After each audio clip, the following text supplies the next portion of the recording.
I've lost loved ones, but now I'm prepared to save a life. Just remember, lay, spray, stay. Lay the person on their back, use Narcan nasal spray, dial 911, and stay with the person until help arrives. Continue to administer additional doses as needed. And opioid poisoning can happen to anyone, anywhere, anytime. Always be ready to rescue. Learn more at readytorescue.com. The backseat. Check the backseat. Come here. Check the backseat. Gets in your head, right? Good. Because every year, dozens of children are forgotten in the backseat of a car by a parent or caregiver. All never thought it could happen to them. But with changes in routines, distractions, or a sleeping child, it can happen to anyone. Parked cars get hot, fast, and can be deadly. So get it in your head. Check the backseat. At halftime. A message from NHTSA and the Ad Council.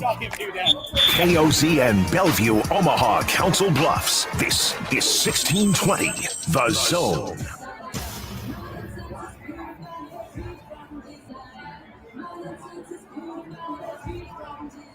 Good afternoon, football fans. Memorial Stadium on another great afternoon for football. It's football day in Nebraska, and 1620 The Zone and 1019 The Keg are live from Lincoln. This is 1620 The Pregame, a look ahead to today's Husker game. 1620 The Pregame is presented by Chandler Conway, personal injury attorneys you can trust.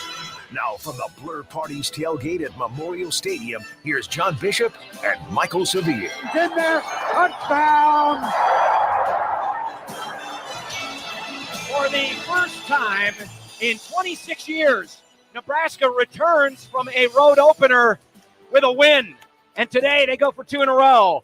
As the Akron Zips come to town, it's home opening Saturday from Memorial Stadium in the capital city of Nebraska. And good afternoon, everybody, from the Blur Events Tailgate, from right across the street from the old Gray Lady at 10th and Vine.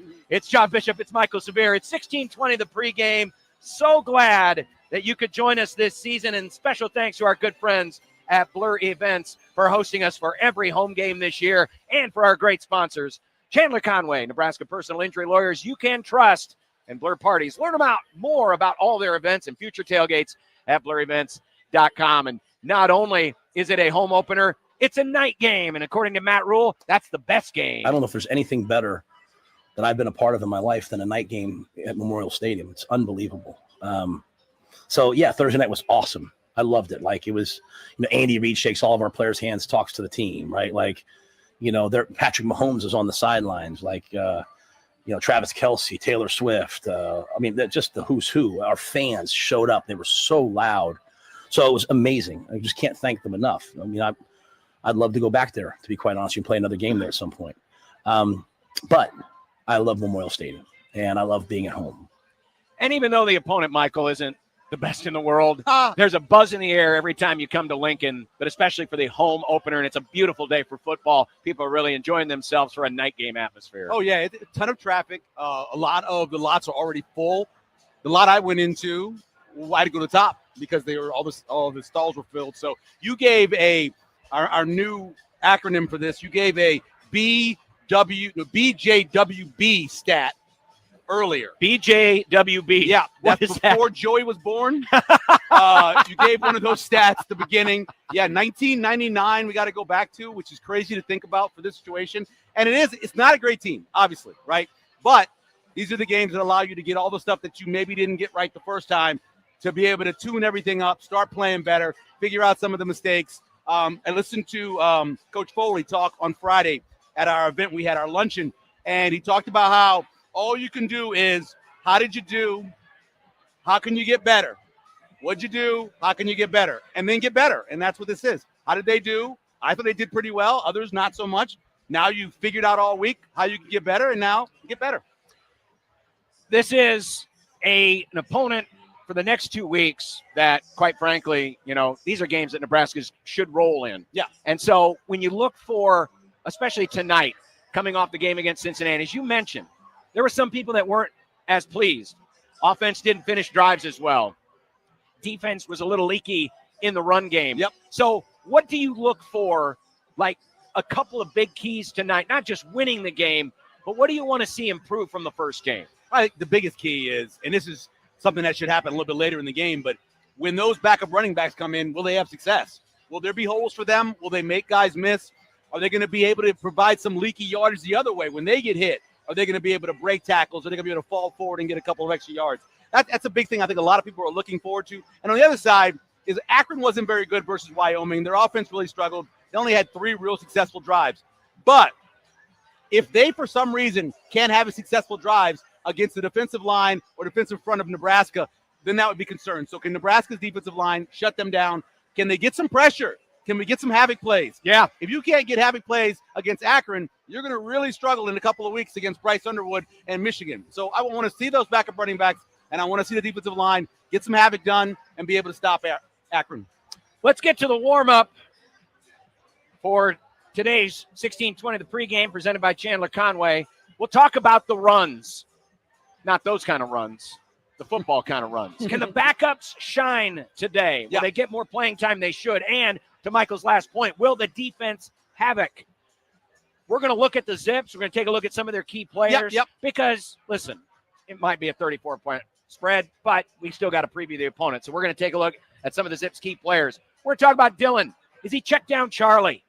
Or are we going to see a little bit more of the downfield passing game? Certainly what Cincinnati did last week did not allow for Nebraska to really take deep shots, and people were frustrated by that. Oh, yeah. Well, we'll see if there's some more deep shots to take here tonight. We're going to do a little Husker history mystery featuring Joel Makovica and Amon Green and the last time that Akron actually played here, not counting an opening kickoff. We'll also take a look. Michael's got a breakdown of the future of the Husker quarterback matchups. Oh, yeah. Because last week, Brennan Sorsby was able to run pretty successfully against Nebraska. Are we going to have to look forward to more running quarterbacks down the road? Michael will break that down. We'll also take a look at the rest of the day in college football. Michael's got some investments. He's on a hot streak this weekend. And we're going to Damn you, Duke. And we're going to do our picks to click all season long. And so there's your warm-up as we head into our inaugural edition of 1620, the pregame live from the Blur Events Tailgate. But as I mentioned earlier, this is the worst back-to-back matchup of Sagarin-rated opponents that we have seen in at least 25 years. This is going back to 2000. I went back and I looked at every back-to-back matchup of non-conference opponents. And when you look at the overall record, and Sagarin rates them all, the FBS and the FCS, Akron right now is 175. They might get better. Maybe not a lot Probably better. not. Houston Christian is at 233. They're probably not going to get a whole lot better. That's a combined ranking of 408. You have to go back to 2006, the last time we even came close to that, when Louisiana Tech was ranking number 157 and Nicholls State was ranking number 201. Yeah. That's a 50-spot difference. So you can see in the history here at Memorial Stadium, Nebraska's never going to have it so easy for these next 2 weeks. So I always look at look-ahead spots, and as I was doing the look-ahead spots for some of the teams this week, I spotted some things that maybe are worse than the combination of the two you had. So Florida State, back-to-back, East Texas A&M, which is the old Texas Commerce. Okay. And Kent State, which is one of the worst teams in all of Division 1A. And this is all this year. This is happening right now. All right. Florida State's playing East Texas A&M, the former Texas Commerce, and they're playing Kent State. I saw Kent State's ranking. I believe it was like 134. There were several 1AA teams ahead of them, several FCS teams ahead of them. So Kent State was really bad. I have no idea where the former Texas Commerce or East Texas A&M is. East Texas A&M is 206 in the Sagarin. For them, okay. And then Kent State's the other one. And Kent State is about 130-something, I think I remember. Oh, Kent State is 254. 254, so that's much worse. So they got than Nebraska a power beat. ranking. They have them back. So here's another one for you. All right. Kent State again. All right, so 254. Texas Tech is playing Kent State. Yep. And then they play Arkansas Pine Bluff. Oh, Pine Bluff. The old Pine Bluff. 262, Michael. That's even worse. That's even worse than that one. Okay, who do we got and next? The last one I had, Penn State, who struggled this week against FIU. Yes, they did. They did not cover today. And then they play, Villanova. So FIU and Villanova. FIU. Where is Florida International? Florida. I'm going to have to do a little searching. There's a lot of Florida schools. There's a lot of Florida schools. Florida. I'm guessing Florida, Illinois should be the worst of the Florida. Oh, my God. I can't find them, Michael. Where is Florida International? They must be abbreviated. I tried to look up FIU. FIU is Florida International. I know, but maybe Florida University International? I don't know. I'm just trying to figure out a way to have it to where it would fit. Enter 124. Oh, that's not bad. That's not okay, bad. 124. And then Villanova. And Villanova. Brian Hey, Westbrook's old let us school. not disrespect the Big East. They're only 2 spots behind Florida International. They're 126. Oh, that's not that bad then. Okay. See, okay, Penn State, not you. So those are 3 or 2 of them that is worse than when All Nebraska right, so played. Florida State and Texas Tech, shame on you. Yeah, shame on you for scheduling those together. And I'm sure they're worse ones. The only reason I saw these is because Florida State, I was looking to see what their game is next weekend. It's not a big game, obviously. I was looking to see if Texas Tech had a look-ahead matchup and to see if Penn State had, to see if you want to bet them. So far, out of all my look-ahead matchups, Texas A&M versus Utah State, they did not cover because they are looking ahead to next week when they play Notre Dame. So you always have to look ahead to see, are they going to leave their backups in for a long time? Or, are they going to leave their starters in for a long time? They have a big matchup. They don't a lot of times. And then sometimes in your mind, you are looking ahead to the team next week.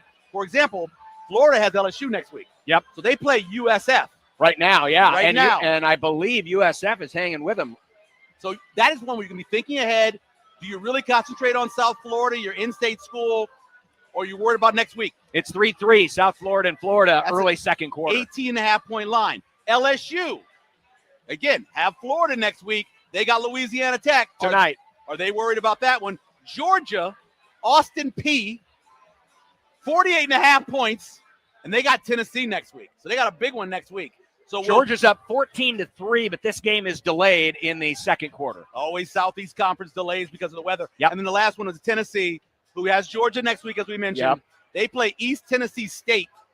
I don't think they're going to have any problems. It is 47-7 at halftime. They have 42.5 is the number. Damon is calling me. Damon's calling. Doesn't Damon have a show to do? I'm going to do this like, hey, Damon, I'm doing a show. I'll call you back. like my guy. Wait a second. You have in your phone. Yes. When he calls. Yes. You don't just have Damon's name. No, I don't. You have Damon Benning, number 21. Number 21 in your program, number 1 in our hearts. My old T-shirt. I have a lot like that. Like for his wife, I say have Damon's better other. So so I have a lot of those in there. Unbelievable. Well, we will talk more about severe investments because he did really well last night. He's off to a pretty good start today. We'll break that down. We'll take a look at some of the other scores and a whole lot more as we continue here on 1620, the pregame. Coming up next, we're going to take an inside look at the running game, particularly Nebraska on offense, and see if Nebraska can get backups more carries. They should have an extra running back available tonight in Quentin Ives. That and a whole lot more as we continue here on 1620 the pregame. Participating sponsors of 1620 the pregame is the Sedoro Law Group. Your outcome depends on what you do next. And by Blur Parties. See how Blur makes every moment a party at blurevents.com. Got the skinny today from Stacy at Blur Parties. There is still room for every tailgate this season. Oh, wow. Now, they don't sell tickets to it, but what they do sell are outings. So if you got a small party or a big party, if you've got a small business or a big business. In fact, Blue Cross Blue Shield is here today. If you want to organize a tailgate and have a really good time, great food, great drink, great fun, great location right across the street from the stadium, underneath the I-180 overpass, contact blurevents.com. We are on our way, and we are rolling on a Saturday afternoon, getting ready for Saturday night, Nebraska and Akron. And this is 1620 the pregame on 1620 the zone and 1019 the K. Have you been injured in an accident? You shouldn't have to fight with insurance companies or deal with medical bills alone. You need an experienced injury lawyer who'll protect your rights while you focus on healing. At Chandler Conway, our team understands the legal process and will handle your case with dedication. Our goal is simple: to secure the compensation you deserve. Call us today or visit chandlerconway.com for a free consultation. Don't face this challenge alone. Let us support you every step of the way. Defending your rights takes experience. At the Sedora Law Group, that experience spans 3 generations. Whether it's a misdemeanor, felony, or DUI, we bring the same structure trusted by local and national clients: courtroom preparation, sentencing insight, and real legal strategy. Schedule a consultation with your defense team today. Visit sedoralaw.com. That's SODORO law.com. Or call 402-504-9346. When your family, freedom, or finances are on the line, your outcome depends on what you do next. Visit sedoralaw.com. Dallas Pumpkin Patch and Apple Orchard has something fun for all ages. Visit the foam ball play area called the Egg Scramble and play in the Prairie Hill town. Have a slice of country fun and pie fresh from the oven, along with our kettle corn, giant turkey legs, cones of warm mini chocolate chip cookies, and fried chicken. Dallas has over 50 attractions, live shows, and 8 rides included with admission. Open 9 a.m. to 9 p.m. daily, September 5th through November 2nd near Gretna, Nebraska. September is the ideal time to have Patera Landscaping plant some beautiful, healthy bushes and trees to give your landscape more color and privacy. Picture yourself being the host of the year, grilling steaks and burgers on your new outdoor kitchen and your stunning new patio by Patera Landscaping. And what could be better on crisp, cool autumn evenings than a stylish, durable new fire pit from Patera? Go to PateraLandscaping.com. If you want a perfect landscape, call Patera. Hey, it's your favorite underdogs, John and Josh here for Underdog, something you can do right here in Nebraska with football season being back, college or pro. This is the best place to make all your picks and win money all season long. And again, Underdog can be done right here in Nebraska. Playing is so easy. Just pick your favorite players, whether they'll go higher or lower on very simple stats like touchdowns, receiving yards, interceptions, and more. And don't forget, you can do it with both college and pro. Go to UnderdogFantasy.com today. John, my advice throughout this football season is to go higher on the stats when a team is going up against my Dallas Cowboys, especially now that Micah Parsons is gone. So go to Underdog Fantasy today and sign up with promo code 1620 the zone to score $50 in bonus funds when you play your first $5. That's promo code 1620 the zone. Must be 19 plus and present in Nebraska. Terms apply. See assets.underdogfantasy.com for details. Concerned with your play? Call 1-800-GAMBLER or visit ncpgambling.org. When you're in the mood for a little change of pace, tune into Omaha's home for hits that rock. 101.9 The Keg. With rock hits from the 80s, 90s, and 2000s. Plus, we're your home for all Creighton men's basketball games. 101.9 The Keg. Hits that rock. 1620 The Zone and 101.9 The Keg are live from Lincoln. Now back to 1620 The Pregame. 1620 The Pregame, presented by Chandler Conway, Nebraska personal injury lawyers you can trust, and Blur Parties. Learn more about all their events and future tailgates at blurevents.com. One of the big stories coming out of the Cincinnati game was that Emmett Johnson carried quite the load, had a very productive game. Dana Holgerson complimented him about he was a player of the game. But as far as those backup running backs are concerned, Matt Rule said that was also Dana's call. I wasn't happy with it. Dana was like, hey, he made the call. So I let my coordinators coach. I wanted to get Isaiah and Mackay in. But once Dana said to me, hey, coach, I made that call, I said, okay, cool. Like Emmett was hot. We went with Emmett. We'll have to get Isaiah. We'll have to get Mackay, and we'll have to get Quentin in the game more. Mackay had a great run that he cut back and got vertical, and unfortunately we missed one block, or else it might have gone for a ways. So I'm just biding my time with those guys. But I wanted to play them more. But Dana was feeling it. He went with what he went with, and that's his call. So I was good with it once he said that. So, but that won't be the plan moving forward. I don't think. I think we'll have to play more guys. Michael, we haven't really talked much about this week, but you do wonder if Quentin Ives would have been healthy and he was kind of slotted in as the number 2 back to start Cap. Yep. If he would have been healthy and played on Thursday, I don't think we would have had quite the disparity in the carries between Emmett and the backups, because Quentin Ives probably would have gotten at least some, and that would have taken some of the pressure off of when Nelson and Mosey came into the game. Yeah, here's the weird thing. I thought, maybe things have changed, I thought in years prior to this that it was C.J. Barthel that made the call about the rotation for the running backs. And I guess that's no longer the case. It appears Must not be that way this year. is not only calling plays and everything, but he's also figuring out the rotation and personnel, because you would think at some point Barthel would go and be on the headset and go, hey, we're not getting our young guys in there. The load is getting pretty heavy on Emmett. Maybe we need to get those guys in. And I'm wondering why that didn't happen, or why the head coach, and I know he says he doesn't want to step on the toes of his play caller and his OC, but maybe he reaches out to Barthel and says, hey, You notice that your other running backs aren't getting in a lot. Maybe you should say something to the OC, and maybe that would have made a difference. I don't know. I understand you get caught up in the pace of the game, and sometimes you forget about players, and maybe you don't get a guy in, but that was really strange. There was a couple times in the third quarter where I remember we were up in the press box. I was sitting next to Nate Rohr, actually, and I was like, I'm surprised these backups haven't played more.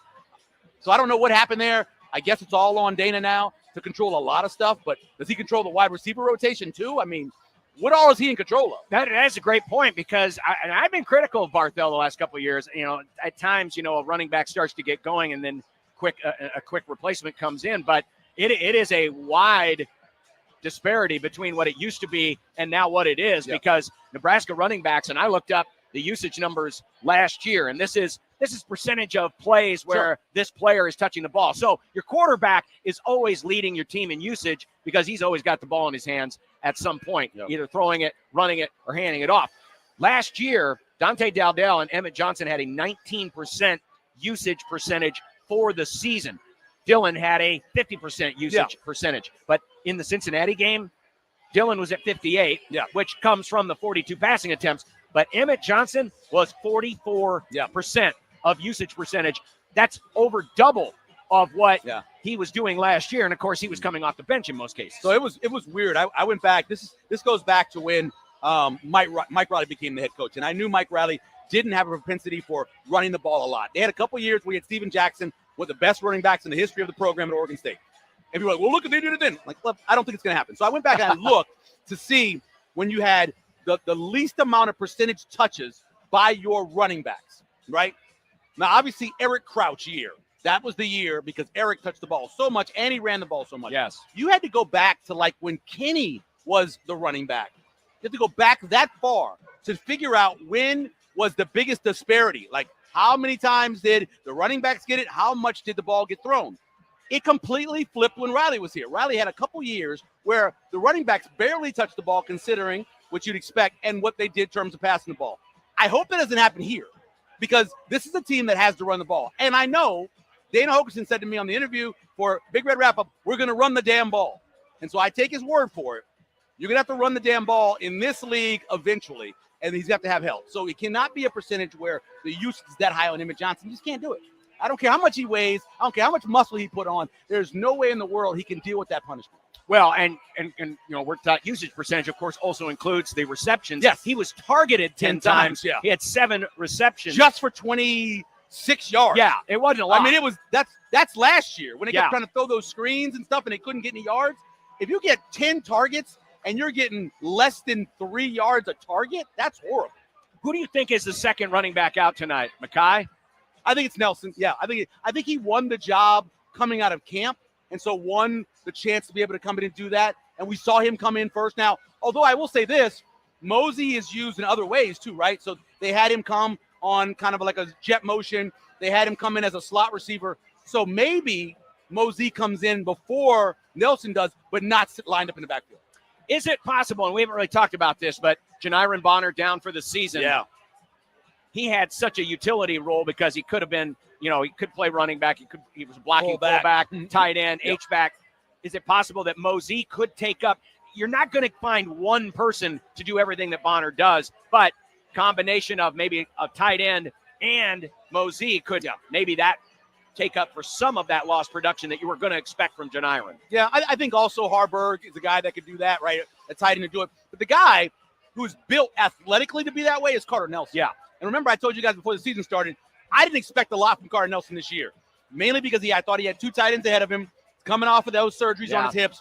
So I was like, let's wait. Let's wait past this year and see how he is at the end of the year or next year. But now the opportunity is there. You take all those snaps that Bonner had.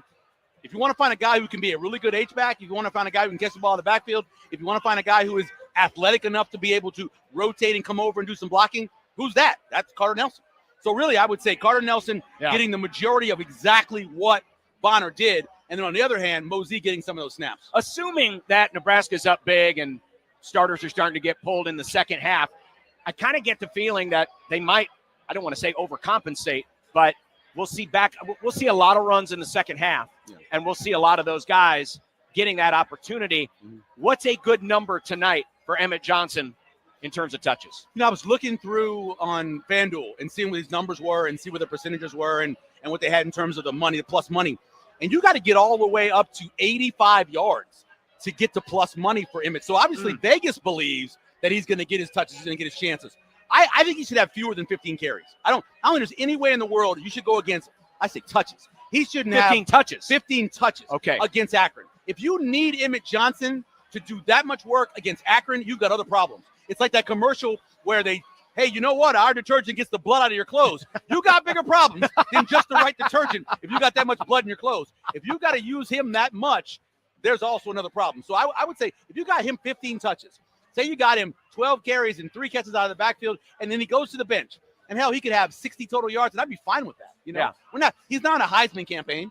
No, you're not worried about this. You need him. He's got more important things to do in a couple of weeks. Michigan, Maryland, Michigan State, all of those games. That's where you're going to need him more. And so, I say if he got 15 touches, I'd be happy with that.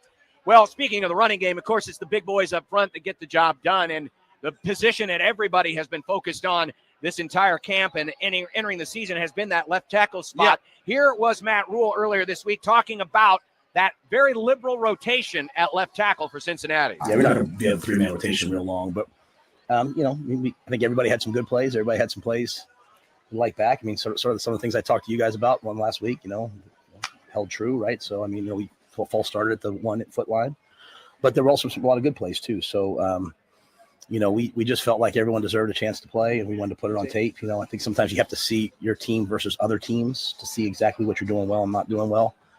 At right tackle, we played just Teddy. We didn't play Tyler.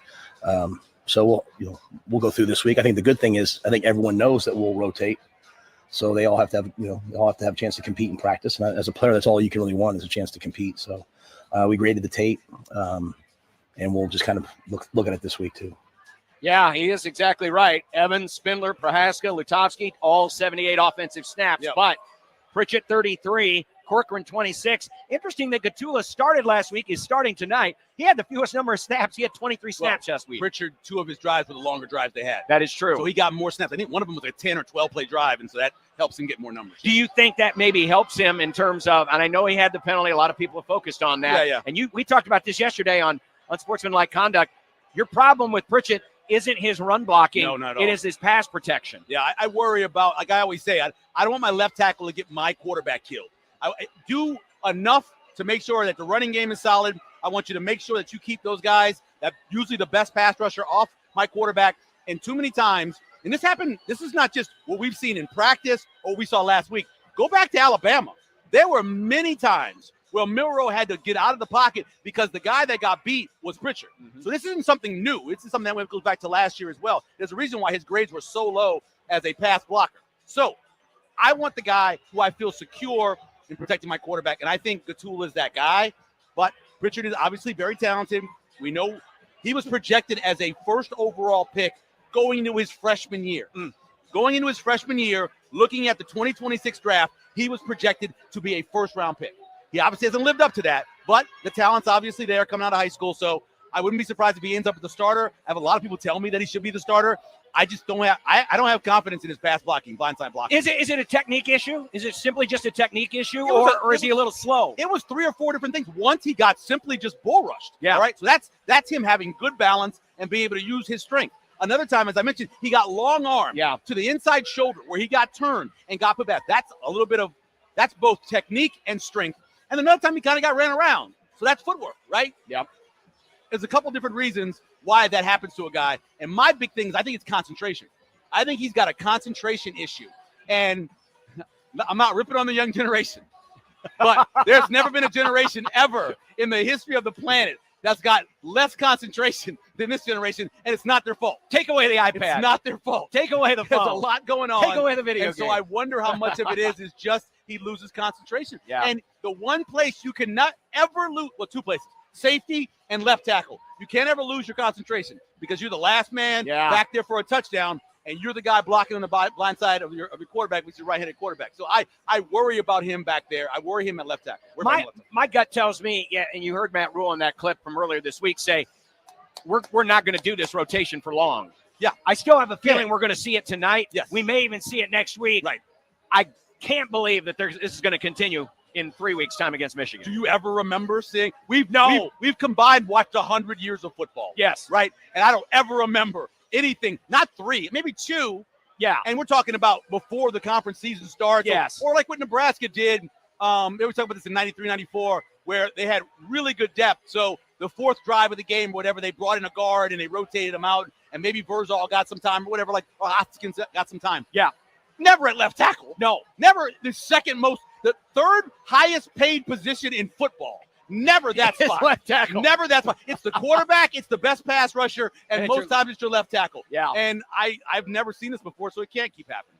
Well, we'll keep an eye on it tonight, and certainly we'll be tweeting about it or observing it as we see what that rotation is tonight. One of the great things about being here at the Blur Tailgate is we got a wall of 6 TVs on one side and a couple on the other side watching all the other games. Right now, it looks like Ole Miss has taken the lead late in the first half against Kentucky. That game at the far end is Wisconsin. They're only up 14-3 late in the first half against Middle Tennessee. I saw that Ohio State was kicking the crud out of Grambling. You expect that, yeah. Yeah, you would expect that. that. But look, Grambling's band. They're playing the marching Grambling band, baby, in Ohio Stadium. That is so awesome. Listen, here, if they played, by the way, 3 Super Bowls. Yes, they did. And one wasn't in New Orleans. One was in Los Angeles. They shipped them out to Los Angeles. Were they at the first one or the 7th one? I think it was the 7th one. Okay. Yeah, it wasn't, I don't think it was the first. The first one I think might have been just like Up With People. Well, it was all Up With People back in the 70s. Yeah. But honestly, if we have to play this FCS stuff, let's bring Grambling here. And I'd love to see the band here. Yeah. The last time we saw, at least I remember, watching another team's full marching band was when Texas A&M brought their cadets in. Oh, that's and amazing. that was beautiful. Yeah, that is amazing. There's nothing. So you have a lot of dreams in your life, right? For your kids, right? You have dreams for your kids. Yep. My dream for my son, who plays the sousaphone / tuba, is to dot the I in Script, Ohio. If he ever did, I would die. And I've showed it to him since he took up the tuba. This is about 3 years ago. I'm like, you see this? This is the ultimate goal in life as a sousaphone player. Yes, it is. To dot the I. This is where you want to be in life. He's probably never going to Ohio State, so that won't happen. But that would be incredible. It would be. All right, we're going to continue with more here live from the Blur Tailgate on our 1620, the pregame, our inaugural edition. Remember, we are here for every home game Saturday here at the Blur Tailgate right across the street from Memorial Stadium. When we come back, we will take a look at the Akron Zips and the players to watch for and more. So stay right there. 1620, the pregame continues live from Lincoln on 1620 The Zone and 1019 The K. Have you been injured in an accident? You shouldn't have to fight with insurance companies or deal with medical bills alone. You need an experienced injury lawyer who'll protect your rights while you focus on healing. At Chandler Conway, our team understands the legal process and will handle your case with dedication. Our goal is simple: to secure the compensation you deserve. Call us today or visit chandlerconway.com for a free consultation. Don't face this challenge alone. Let us support you every step of the way.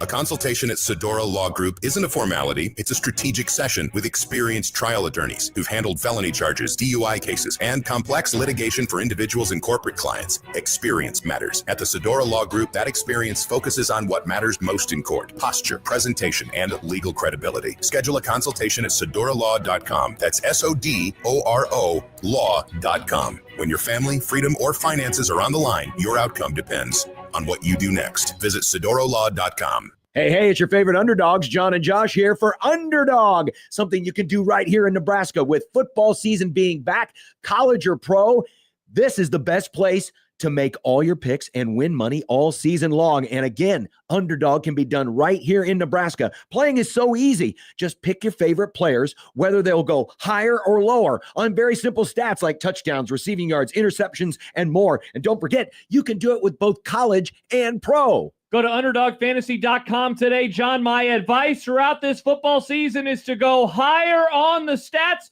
when a team is going up against my Dallas Cowboys, especially now that Micah Parsons is gone. So go to Underdog Fantasy today and sign up with promo code 1620 The Zone to score $50 in bonus funds when you play your first $5. That's promo code 1620 The Zone. Must be 19 plus and present in Nebraska. Terms apply. See assets.underdogfantasy.com for details. Concerned with your play? Call 1-800-GAMBLER or visit ncpgambling.org. Hey, neighbor. Oh, my gosh. Is your energy bill sky high again? When is it going to end? Not anymore. My old windows were so drafty, it felt like I had one open all the time. So I upgraded to Champion Windows. Champion Windows. Are they really that good? They're fantastic. Energy efficient, super durable, and backed by a lifetime guarantee. And right now, it's Champion's anniversary sale. They're celebrating over 72 years with 40% off new windows. Wait, 40% off? That's a serious deal. I know. I just went online and booked a free estimate. So easy. So if I need windows and act now, I can save 40%? Yep, but you gotta hurry. Call 877-GO-CHAMPION or visit ChampionSaveNow.com to schedule your free estimate. Champion's 40% off anniversary sale won't last long. Call 877-GO-CHAMPION or visit ChampionSaveNow.com. All discounts apply to our regular prices. Select styles apply. Minimum purchase required. Cannot be combined with other advertised offers. See store or website for details. Listen to Against the Spread with Kevin Todd and Randy Rosenblum, two of the nation's top sports handicappers. They turn outcomes into incomes. Against the Spread, Saturday morning from 8:30 to 9 and Sunday morning from 10 to 10:30 on 1620 The Zone.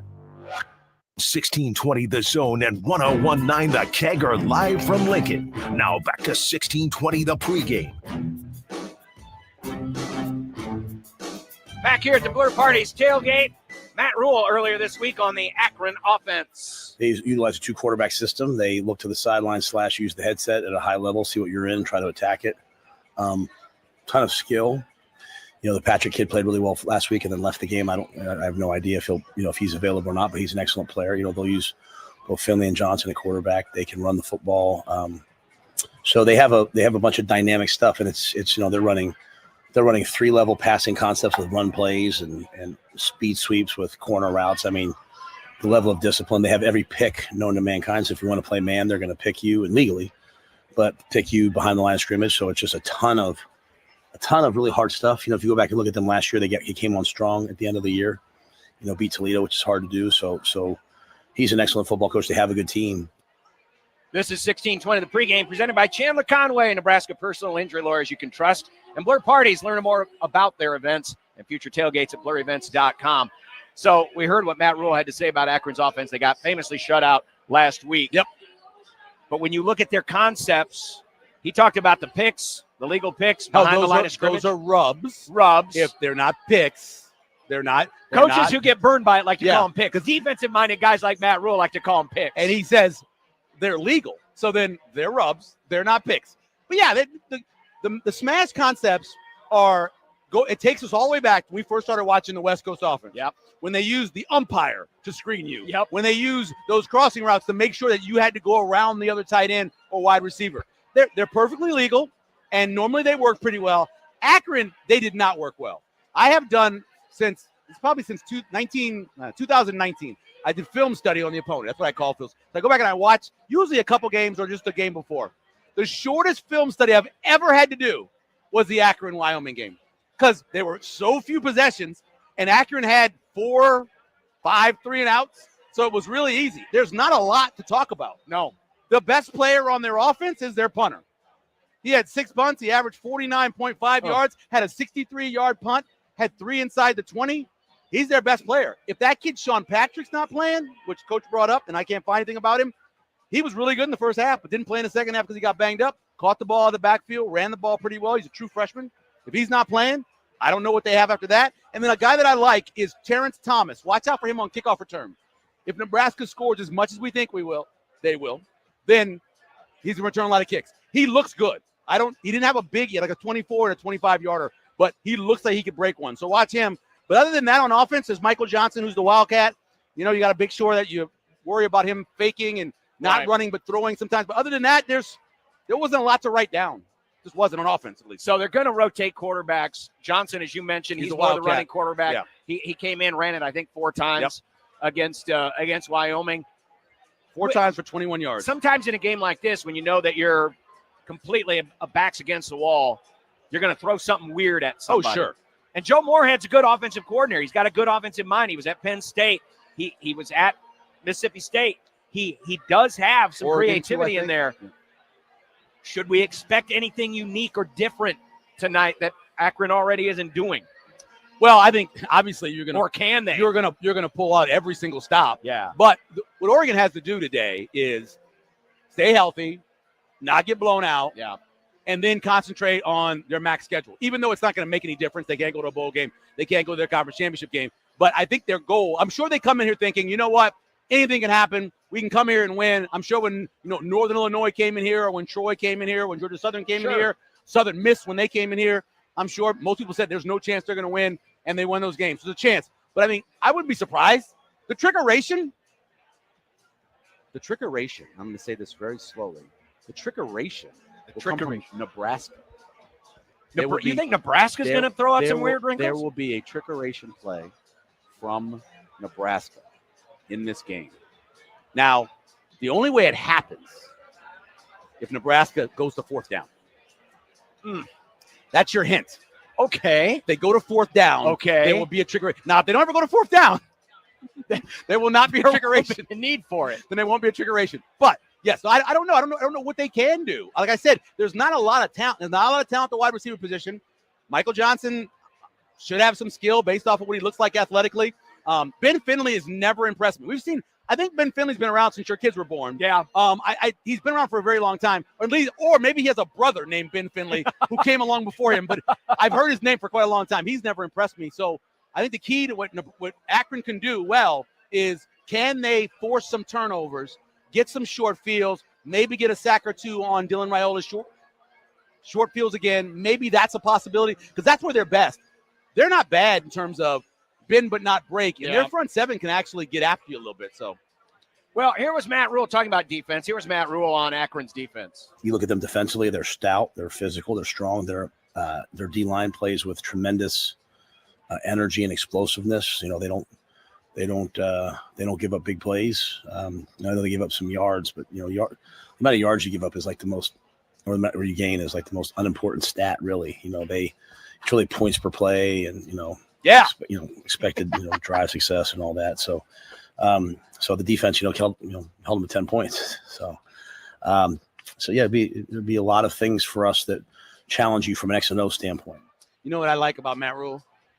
Talks my language. Came in here, talked about the middle eight. Yep. I've been talking about the middle eight for years. Yep. Came in here talking about points per play. Yards, it's not about yards, man. It's about points, right? That's what Bo said. Yep. Yeah, he talks my language. That's right. Those are the things that are important. Yards after contact. Those are things that are important, not those basic stats you find. So they were able to hold Wyoming in 10 points. They gave up 400-some yards. They were bend but not break. Yeah, every time Wyoming had a big play, tackle for loss, or at least a stop play right after that, yeah. So is it possible they could do the same thing tonight, especially if Wyoming's not bad. able to get the running game going? Wyoming's bad. Wyoming's not good. That's why I took Akron plus the 5.5 last week, because I thought Wyoming's not good. And Wyoming is not good. But, yeah, Akron slowed them down. So Shimon Cooper. Former Illinois guy. This guy's in his 6th year. Like a lot of people. He's been around forever, 6th year. He's the guy that I would say is kind of their tackling monster. He can make plays. The guy that I'm interested in is both Cyrus Durham, and this is weird. Their next 3 leading tacklers after Shimon Cooper are all in the secondary. Matter of fact, the first defensive line guy who is on there is 9th from week 1. So what does that tell you? The secondary is making all those tackles. Yeah. Something's happening with defensive line. But they do have a guy named Julian LaVenture. Or maybe he's French and it's LaVenture. I don't know. But he's a junior making his first start. He was out of football. He's back in football a little bit older. I kind of like him, number 98. And then number 10 is Cyrus Durham. He had a tackle for loss. He's the other guy on our defensive line that I thought looked pretty good. But, again, shortest film study notes I've ever had for any team. And it's going to be shorter next week. Probably. Although they did score 69 points last week. So yeah, but that was against a team that was like the 700th best team in the country. That's true. And it'll be probably short. Can we find video on them? With YouTube now, you can pretty much. I would hope so. You'd hope so. But, yeah, maybe. I don't know. That it is really – it was hard finding Akron, Wyoming after the game aired live. For whatever reason, wasn't on repeat. You could not watch that over. Wasn't that on ESPN? But I looked up ESPN, and it wasn't there. It said not available to you. Oh, God. And so I had to go back, and I watched all the highlights from that game. Well, I watched most of the game in the press box in Kansas City, but I had to go back and watch the highlight packages on YouTube. There were 6 highlight packages. I watched them all, and I watched the worst post-game show I've ever watched in my life, which was the Wyoming Cowboys YOTV post-game show, which was really bad. So I can watch a few highlights. Taking a look at what's going on around the rest of the country, there was speculation that Oregon and Dan Lanning might put it on Mike Gundy and Oklahoma State for the comments about money. Well, It is 1 minute and 20 seconds into the second half. That's early third quarter. The last And time. it's 41-3 Oregon. The last time someone tried to talk about Oregon before they played them, it was Colorado. And they came out and laid an ass whipping on Colorado. Yes, they did. Same thing happened here. Dan Lanning never forgets. He's got the memory of an elephant. Oklahoma State is now, what was that score again? 41-3. I feel so bad because I know that Flores kid can play. I know he can, and he's on a bad team. And he gets his first start versus an Oregon team who's pissed because your head coach was saying stuff about how much money they spent. I know. I feel bad for him. By the way, great matchup in the, they call it, don't correct me, they call it the border war. They stupid. Kansas and Missouri are tied at 21 with 9 minutes to go in the third quarter of that one. And 42-0 Ohio State over Grambling. You know, there's some people that are turning on Kansas, Missouri. They're like, oh, 3 touchdowns. That makes sense. That's not what happened. That score is a little weird because I remember seeing it earlier. Either somebody missed an extra point, or there was some sort of safety or something, because that score was really weird, and now it looks really normal again. I'm assuming somebody went for 2 or something like that, because that is not what it looked like when I looked at it earlier. Oh, UAB and Navy are tied at 21 too. Yes, they are. And Troy is up on Clemson 7-0. Still 7. They scored in their first drive. Yeah, they scored in their first drive. Ole Miss has gone to half, leading by 4 over Kentucky. Tennessee is pounding East Tennessee State. We talked about Florida, South Florida. Late first half, 9-3 Gators. Look ahead spot for the Florida Gators. Kansas scored 21 points in the first quarter. Missouri scored 6, missed an extra point, came back and scored 15 in the second. That's how we get to 21-21. All right, so that's where we're at. And if you missed it earlier today, the Cy-Hawk Trophy goes back to Iowa State for the second year in a row. They win 16-13. Another late field goal wins it but they failed for to the cover. Clones. So you know what? When you're trying to win for your fans, if you can't win on the field, win in the box score when it comes to the over, under, and or the odds. Yeah, and they won there. Well, we'll let Michael brag more about his Good job by investment them. next hour. But coming up next, we wrap up the first hour here live from the Blur Tailgate. We'll talk about Dylan Raiola and what we expect to see from him tonight as the Huskers open up the home schedule against the Akron Zips, and also still to come, Husker History Mystery. In fact, I'm going to ask a question right now. Oh, my. How many big play, and in NCAA football, a big run is 10 yards or more. Yep. How many big play touchdowns running did Amon Green have in 1997? That'll be our Husker History Mystery question. We'll have more as participating sponsors of 1620 The Pregame are the Sidoro Law Group. Your outcome depends on what you do next. And by Blur Parties, see how Blur makes every moment a party at blurevents.com. Michael and I back with more from Memorial Stadium and 1620 The Pregame on 1620 The Zone and 1019 The Keg. Have you been injured in an accident?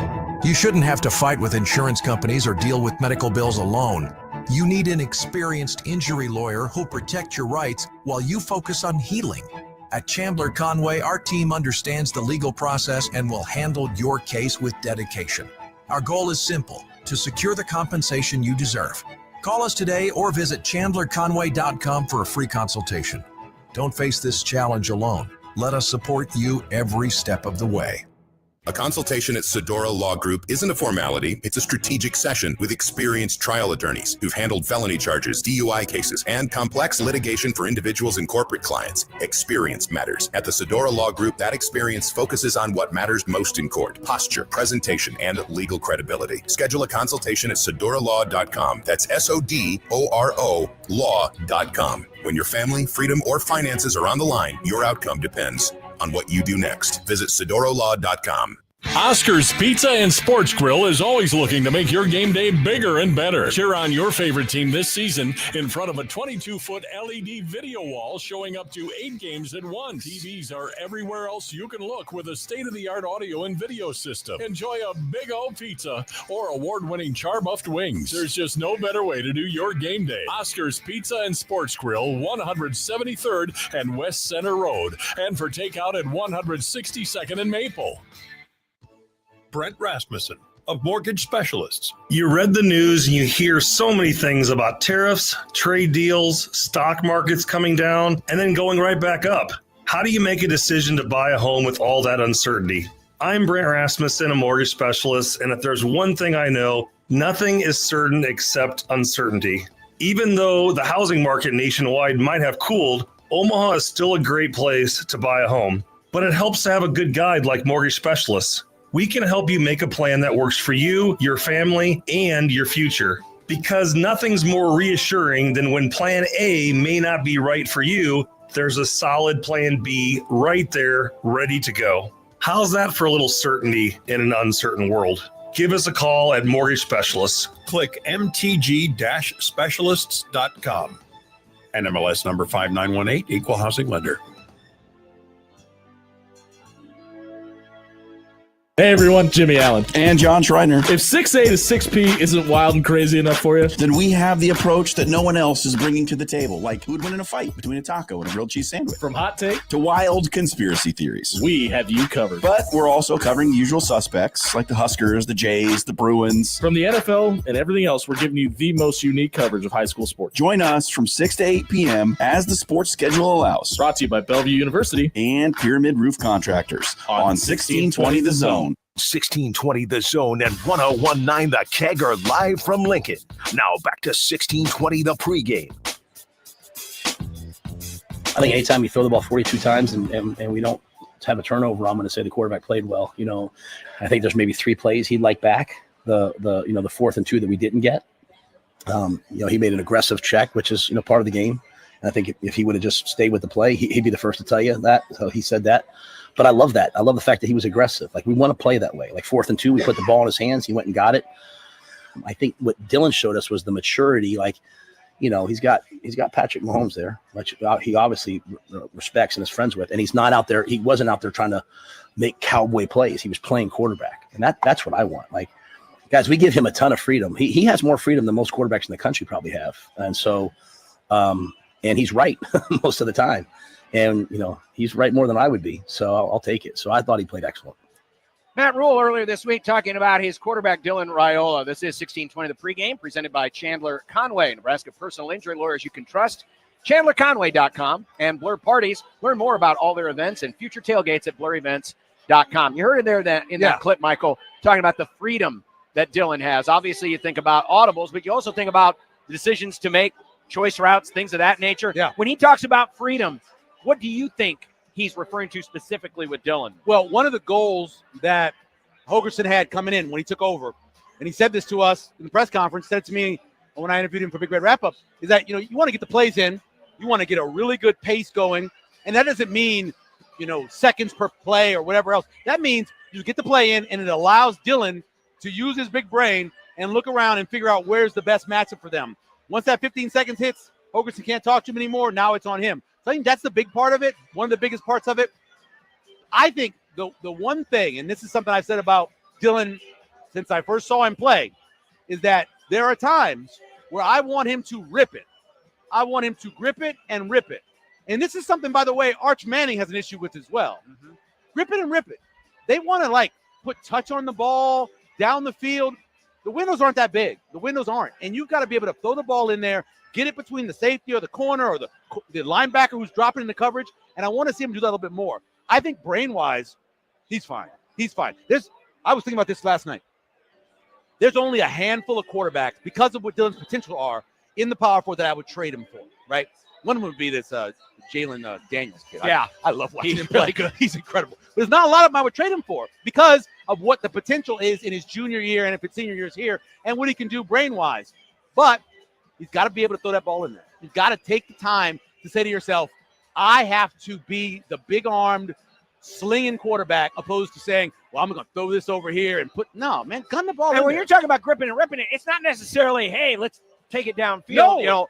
We're talking about quick slants. We're talking about nice intermediate routes. Yeah. And that's why I thought the last drive Nebraska had on offense, they started back at their own, I think it was 18-yard line. First 3 plays were those quick little out routes where they hit little 9 and 8 yard gains, got the drive going. I thought that was an encouraging sign because normally in that spot, 6 minutes to go, up by 3, things are starting to pucker a little bit, if you will. Normally that's when you go hand off. He made great throws. Instead, they put it in his hands and he got the drive going. And even though it didn't end in points, it did flip the field and allowed Archie to pin him down at the 9-yard line. It doesn't take a lot of plays for you to watch a quarterback and know they can do that.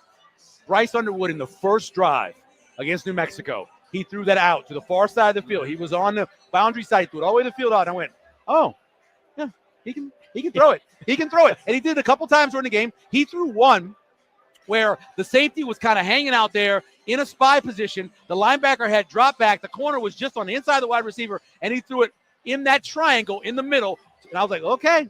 Now, I have not yet seen Dylan do that on a consistent basis.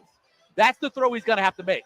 And every year, there's multiple corners that are going in the first couple days of the draft out of the Big Ten. So you got to beat those guys. I posted this earlier this week when we were doing the show on 1620 The Zone on Sportsmanlike Conduct. So far, through the first 5 games, Nebraska, in terms of its yards per carry and yards per attempt, and that's where we'll focus here, yards per attempt, because we're talking about the quarterback here. Right now, under Holgerson, they're averaging just barely over 6 yards per attempt in those 5 games under Dana. In the first 9 games last year, and I only use that because it was Dylan at quarterback, first 9 games of last year, it was 7.0 yards per attempt. Those yards per attempt, I mean, those are numbers that put you down in the low 90s or maybe the hundreds in terms of national rankings. They've got to get those yards per attempt up. And a lot of folks are probably listening on right now on the radio and saying, well, they need to throw it downfield. Well, no, what they need to do is not only hit some intermediate routes, but they need some run and catch. Run after catch, yeah. Exactly. Yeah. You can throw a little 5-yard pattern and let the guys work for you. But it is kind of curious that the numbers haven't really changed that dramatically so far through 5 games under Dana where they were under Satterfield. Well, what went up in those last 4 games, including the bowl game, was yards per carry. The yards per carry, so they had more explosive runs and fewer explosive passes for whatever reason once Dana took over, which is kind of a surprise for a lot of people. I went back and looked at that 5.8, just comparing it to the rest of the country, and very few teams that had 5.8 yards as an attempt won. Most of those teams lost last week. I mean, UCLA is on there. Sam Houston's on there. Clemson's on there. Texas is probably on there, Texas aren't they? is on there. Wisconsin won. Bama lost. If you usually have that low of an attempt percentage, you're usually not going to win games. But if you have wide receivers, now you can go back to what they used to do when they were really the running gun, right? I would say air yards wise, if you threw the ball more than 7 or 8 yards in that system, it was rare. Yeah, because you had Rydell Anthony crossing over, catching the ball, and going for 60 yards. You know, so that was a different thing. I don't know if Nebraska has those guys. We haven't seen it yet. The guys who can catch the ball and break a tackle and go. All right, well, that is the first hour of 1620, the pregame here live from the Blur Events Tailgate. And another reminder, if you have a small business or a large corporation, if you want to do a business outing, a tailgate, or if you're a small group, they got the Lincoln East 30-year high school reunion coming here next week, and you want a great tailgate experience with all the food, all the drink, the games, the TVs, and a great location across from Memorial Stadium, contact Stacy at blurevents.com. They have availabilities for every tailgate the rest of this season. So contact them at blurevents.com. This is 1620 the pregame. Participating sponsors include the Sedora Law Group. Your outcome depends on what you do next. And by Blur Parties, see how Blur makes every moment a party at blurevents.com. We'll come back, start the second hour, counting down to kickoff. We're about 90 minutes away from the home opener, Nebraska and Akron, as we roll on from Lincoln on 1620 The Zone and 1019 The K. KOZ and Bellevue, Omaha, Council Bluffs. This is 1620 The Zone.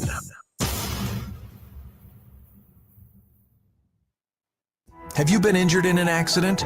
You shouldn't have to fight with insurance companies or deal with medical bills alone. You need an experienced injury lawyer who'll protect your rights while you focus on healing. At Chandler Conway, our team understands the legal process and will handle your case with dedication. Our goal is simple: to secure the compensation you deserve. Call us today or visit chandlerconway.com for a free consultation.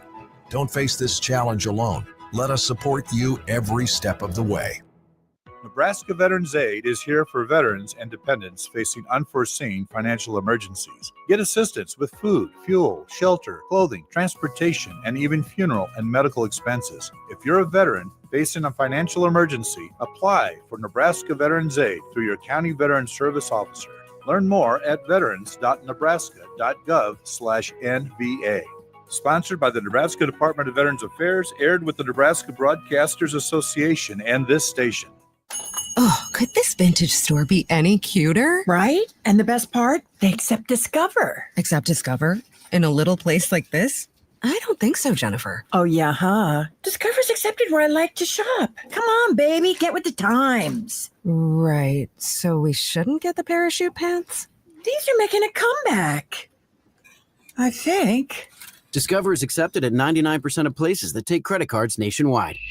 Based on the February 2025 Nielsen report. Defending your rights takes experience. At the Sedora Law Group, that experience spans 3 generations. Whether it's a misdemeanor, felony, or DUI, we bring the same structure trusted by local and national clients: courtroom preparation, sentencing insight, and real legal strategy. Schedule a consultation with your defense team today. Visit sedoralaw.com. That's SODORO law.com. Or call 402-504-9346. When your family, freedom, or finances are on the line, your outcome depends on what you do next. Visit sedoralaw.com. Alzheimer's disease is a devastating diagnosis. That's why the Alzheimer's Foundation of America is holding a free educational conference on September 17th. It's part of its Educating America tour to provide Nebraska residents with information about brain health, caregiving, support services, and a lot more. The conference is coming to Bellevue University in the Hitchcock Humanities Building. Sign up for the free Alzheimer's education program. Visit alzfdn.org/tour to find out how. If you're already rocking with this is time to turn up. Power 106.9, Omaha's #1 for hip-hop and hits. We're talking Drake, Cardi B, This sound like Cardi today. Kendrick, they not like us, and all the biggest names in the game. Plus, exclusive remixes, throwbacks, and the dopest DJs. Powered by NRG Media Omaha. We bring you the energy, the culture, and the sound of the city. Lock in to Power 106.9. This is 1620 The Pregame. All the way in, touchdown! 1620 The Pregame is presented by Chandler Conway, personal injury attorneys you can trust. Now from the Blur Parties Tailgate at Memorial Stadium, here's John Bishop and Michael Seville.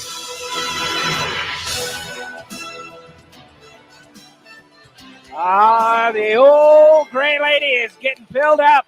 I can see the folks milling about. We got a nice big crowd here at the Blur Events tailgate.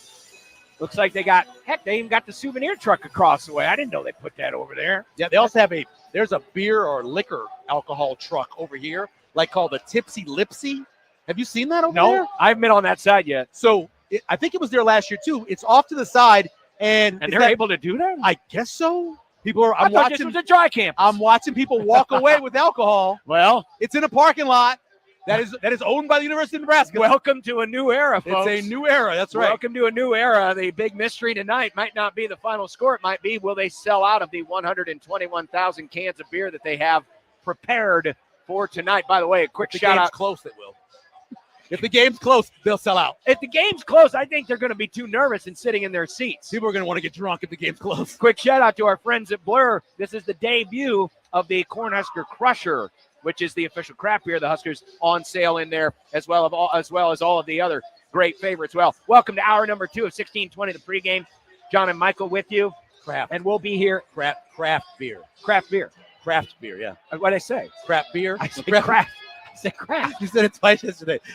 Craft beer. Craft. I just said craft. Craft. It's craft beer. Go ahead. Anyway, Husker history mystery. It was not quite 30 years ago, 28 years ago. 28 years ago. Last time Nebraska and Akron finished a game Yeah. at Memorial Stadium, and probably one of the most famous plays was this one. And the handoff to Makavika, breaks tackles inside the 10. He's down to the 5, 4 yards, still on his feet. He's in. Second, third, and fourth effort, and Makavika scores. It looked like he was going to be down at the 4, and he kept on going. Unbelievable. And that made a lot of tunnel walk videos, a lot of Husker power pump-up videos It did. for a long time. It was one of Joel's most famous runs. That dude was one of the best fullbacks Nebraska ever had, and I don't think he gets enough credit. I know he played for a national championship team, but this is a guy who scored, I think it was 12 touchdowns that year in 1997, scored 2 in this game. Yeah, what I didn't know is how good Jeff was. Jeff was very good, I too. knew about Joel, but then when I actually had Jeff on the show, this is years ago, I looked him up and I started going, Jeff was a big physical kid. Yes. Right? I mean, but they grow him big there in Columbus area. Schlesinger gets most of the credit. You hear about him the most, right? You hear about Rathman because of what happened when he was to be a pros. Yeah. You hear about Andrew Franklin. Right? That kind of thing as well. But definitely you don't hear maybe enough about Joe, but he was an incredibly physical kid. And now he's saving lives across the state of Nebraska. With like 21 locations now. It's really cool what they've been able to do. Now, the Husker history mystery question I want to know. has to do with this guy. They send the wing back. Chevin Wiggins in motion to the left. Here's Scott Frost running the ball. Picks it off to Amon Green. Down the near side. He goes 30, 20, 15, 10, 5. He's in. Touchdown. That was a 44-yard touchdown run. That was one of several big play run touchdowns Amon had in 1997. That's our Husker history mystery question. So just the touchdowns, not just big plays. Yeah, well, it's big play touchdowns on the ground. Touchdowns 10 over or 10 more. yards. Yep. Okay. How many did Amon Green have in 1997? Now, he rushed for what, 1,900 yards? It was something crazy, wasn't it? It was up there. Yeah, it wasn't 2,000, but it was, I want to say it was at least 1,800. I would guess the majority of his touchdowns were over 10 yards. From the highlights that I watched, the majority, over half. Now, keep in mind, he also had some big plays in 97 and 96. Sure. So some of those might be from those Right, games. I'm thinking about the ones from 97. Yeah. Huh. It's over a dozen, right? It's a dozen. It's a dozen. It's a dozen. Yeah. It's a dozen. Okay. He had at least a dozen big play runs, 45 against Akron, had 3 of them alone against Kansas State, but he had a tremendous career. And that's one thing, that's one of the big reasons why Nebraska in games like this would put up 50 and 60 points a game. Right. It's because most teams, when they dial it back, they go to the running game, which is not their strength. Those days, that was the strength of Nebraska football. The backups were getting big plays, Amon, and the starters were getting big plays, and they absolutely ran over people. Yeah, you know what they need? Here's what they need. They need, not for what happened off the field or any of the other stuff he did, but they need a Mo Washington. Maurice Washington, in his limited amount of time, that guy had so many 20-plus plays. Go back and look that 2018, 2019 year, how many he had, and then if you go look at the total, it was really the last year where Nebraska had a combination of both running and passing big plays. Now, you go into 2023 when it was a lot of Harburg, they had a ton of running big plays. Yes. But not a lot of passing ones. Last year they had a number of passing ones, not a ton of running ones. This year, a nice balance would be good, getting back to what 2018, 2019 was. Last week, I believe the number was 12, or it was 11. 11. 11. But it was only 1 over 20. Exactly. So, again, in the NCAA, they count a big play as 10 yards or more on the ground. I think it's 15 or more through For the passing, air. But they only had the one, and that was the sideline play to Isaiah Hunter in the first half against Cincinnati. So, getting more big plays, and certainly that will help alleviate some of the concerns about yards per carry and yards per pass attempt. But I wonder. They had 68 10-plus yard runs in 2023. 68 of them. I'm guessing last year, did they have even 30 last year in 2024? I can't imagine they had Nebraska had, they had 53. Okay. They had 10 over 20. So, but only 10 over 20. 10 over 20. And 53 put them at number 10 in the Big Ten. So you got not even the top half. Yeah. And that's something that Dana Holgerson talked about earlier this week. Yeah. We need to generate more plays. But a lot of that comes not necessarily from the players and just, the scheme of the offense, the design of the play, but it's about breaking tackles. Yeah. Because it's rare that you're going to get 3, 4, 5 yards down the field without getting some contact. You have to be able to break tackles, and that's something Nebraska didn't do very well last week against Cincinnati. What made Ashton Genty wasn't necessarily his strength, his size, his speed, any of that. It was his contact balance after getting hit. That guy made more. I think he led the nation, or he was second in the nation in yards after contact. The guy just broke a ton of tackles, mainly because he's like 5'8". It's hard to hit him, but you got to have that. That's what Emmett Johnson is that size of a guy, so he should be able to do that as well. Not as big as Genty is, but he's got to be able to have those yards after contact. The minimum, in my opinion, for a great back is over 3.5. You should have over 3. And then for a offensive line, yards before contact, which are called line yards. Line yards. That needs to be like at least over 3. So combining that, your guy that's getting 6 yards a carry. And as I recall, I think Nebraska's line yards last week against Cincinnati were good. Pretty good. They were. They were around 3 yards. So, you're hitting on that. But again, you've got to be, once you get past the line, where is it? Where are those extra yards coming from? Those yards after contact. They are currently doing a drinking contest here, which is always a fun time here at the Blur Events tailgate. That's why you hear some of the noise coming up in the background. But I want to focus now, as we start this second hour, on severe investments. Severe investment. Last night, you said you like Big Jim Madison. I like James. And they were close. James messed with me a lot. They were razor close. And they covered. They covered all the numbers too. They covered the 14.5. They covered the 15, and they covered the 15.5. Now they could have done even better and covered the 13.5. They get down the goal line and they just lose their brain. They stopped and couldn't figure out a score. When the clock is ticking down, why is the quarterback looking for the play call? Right. You don't need a play call. Didn't they have a chance to get up there and just ground it? They could have either grounded it or he could have just ran the same play. Right. Run the same play. Maybe you get in the end zone. It was a quarterback draw was the play before that, but they couldn't score. But, they hit all of those. Not only did that, Northern Illinois came through as well. I was worried about that one early. And then the one I was really worried about was Boise scoring enough. And Boise scored enough. It was 31. That one scored at 35, and they still covered that as well. So if you had any of those three, you did really well. There you go. Daddy needs a touchdown. Big Friday energy last night. 3 wins. But what about today? How is it going today with severe investments? Well, so it went really well with my friend, Matt McMaster, called me a sicko because I had a 3-team parlay with one team. I had Texas not covering against San Jose State, the under, which was 52.5, and a rushing touchdown by the quarterback for Texas, Arch Manning. And so that hit. That was a plus 340. That's kind of a sicko one to have. Yeah, it is. It's kind of sicko. Now, didn't do very well with Duke, who I really liked this week, and I had tied to a few bets. Did well. Iowa helped us out. Covered the 3.5, and the game went under again. Another under. Another under. Of course it did. That's really good. And then so a little FCS betting. See, that's a sicko behavior. Oh, come on, that's not sicko. And look, if you can't bet FCS, then something's wrong with you. You got to bet some FCS games because I truly believe the FCS is one of the easier places to bet because a lot of people don't know about them. That's true. Yeah, they don't analyze it. They don't analyze it hard. So is it easier to hit some of those early in the season too because there's just not a lot of data out there? Well, it's always harder. It's always harder when you get into conference play at every level. But so Lehigh and Sacred Heart under the 44.5, and which closed at 41.5, still went under. And then I got Illinois State tonight, 27.5. That's up to like 29 now with Illinois State. And they got who are they playing? They're playing Morehead State. You know the famous Morehead State team. Oh, of course. Yeah. So they got that. So also tonight, I got West Virginia and Ohio. Is that on right now? West Virginia, Ohio. We can take a look at that here in a minute. So I had West Virginia and Ohio over.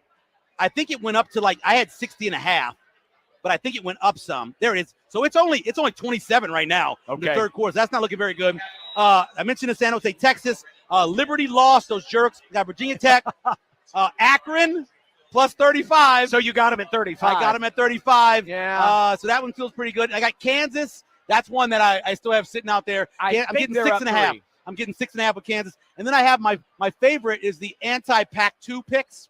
I have Fresno and San Diego State playing the Pac-2. And I have both of them money lined playing. And right now, Fresno is, how is Fresno doing?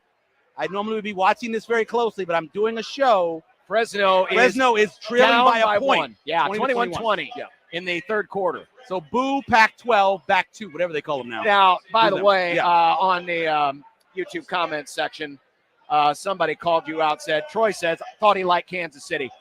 That was pro. I didn't bet it. I didn't bet it. No, I did. I liked Kansas City last night. I didn't bet it. I do not like, and this is just me and the way I always have an issue. I have a problem betting a lot of those island games in the NFL. I kind of stay away from them. If I'm going to bet Monday night, it's usually anytime touchdown.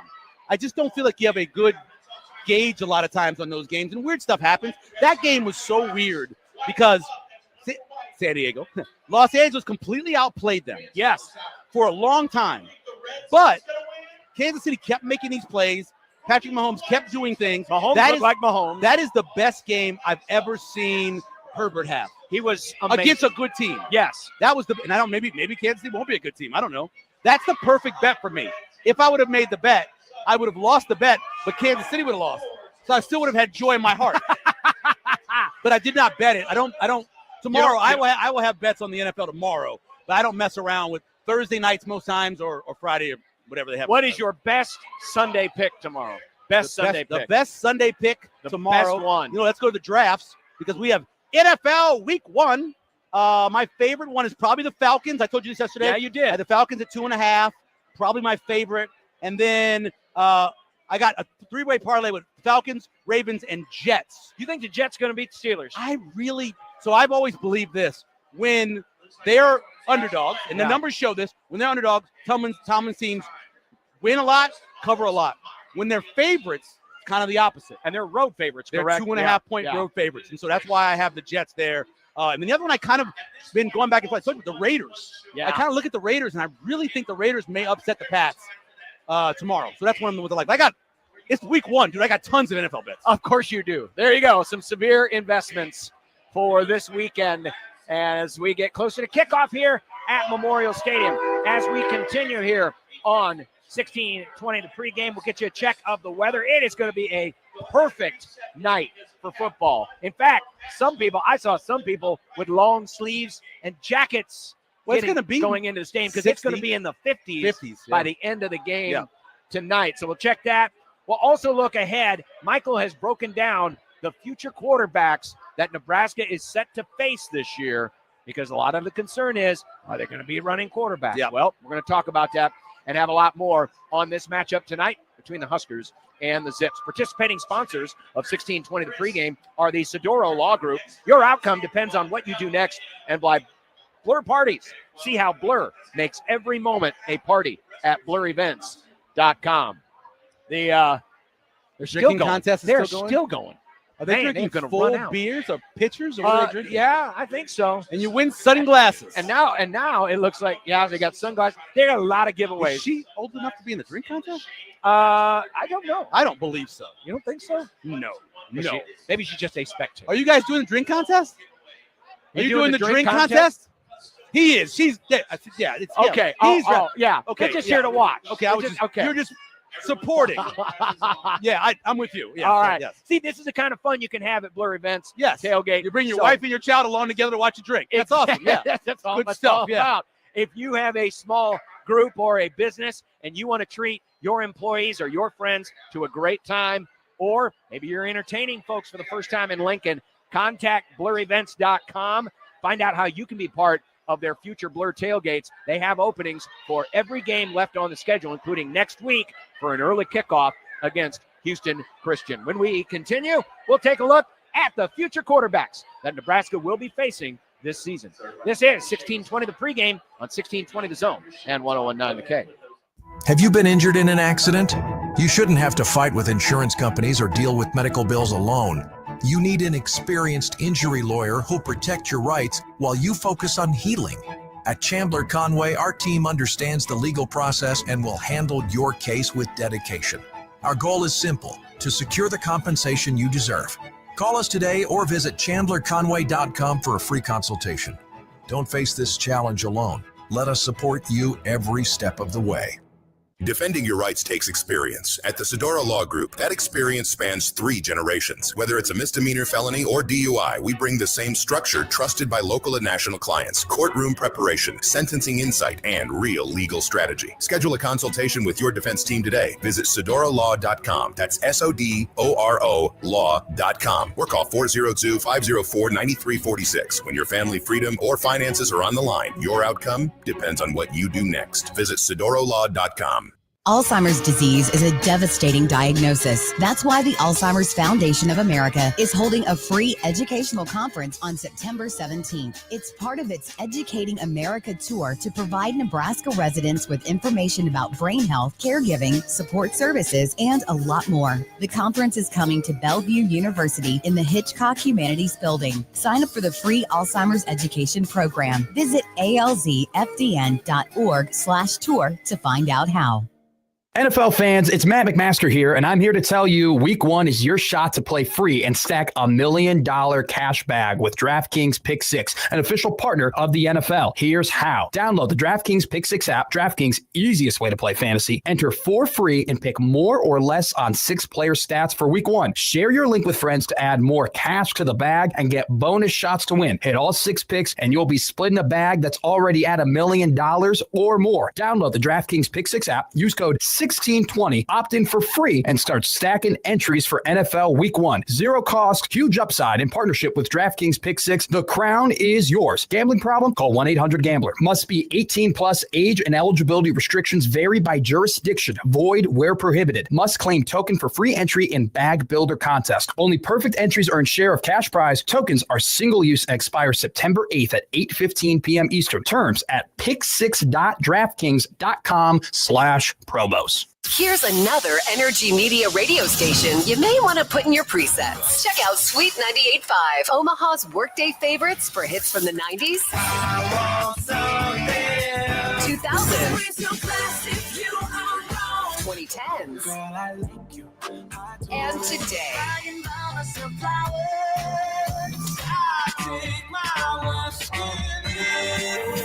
An Omaha legend, Sweet 98.5. 1620 The Zone and 101.9 The Keg are live from Lincoln. Now back to 1620 The Pregame. Tremendous loss on the field. He's a great football player. Plays on all the special teams. He's a wide out. He's a running back. He's a fullback. He's a tight end. He can just do it all. Selfless. He's a great teammate. I'm sure he'll continue to inspire his teammates though with his attitude and I just know how much he means to everybody. So he doesn't mean a lot to us because he's a good player, though he means a lot to us because of who he is. And so everyone will rally around him, and we'll watch him come back better than ever. And that is Matt Rule earlier this week confirming the bad news that Janiron Bonner out for the season with a knee injury. We talked about it a little bit earlier in terms of who needs to step up. Well, Matt Rule made it pretty obvious who he wants to step up in that role. I think now's the time for Carter to really step up. With Wood being down, because he could do a lot of things that Wood did. With those guys being down, it's his time.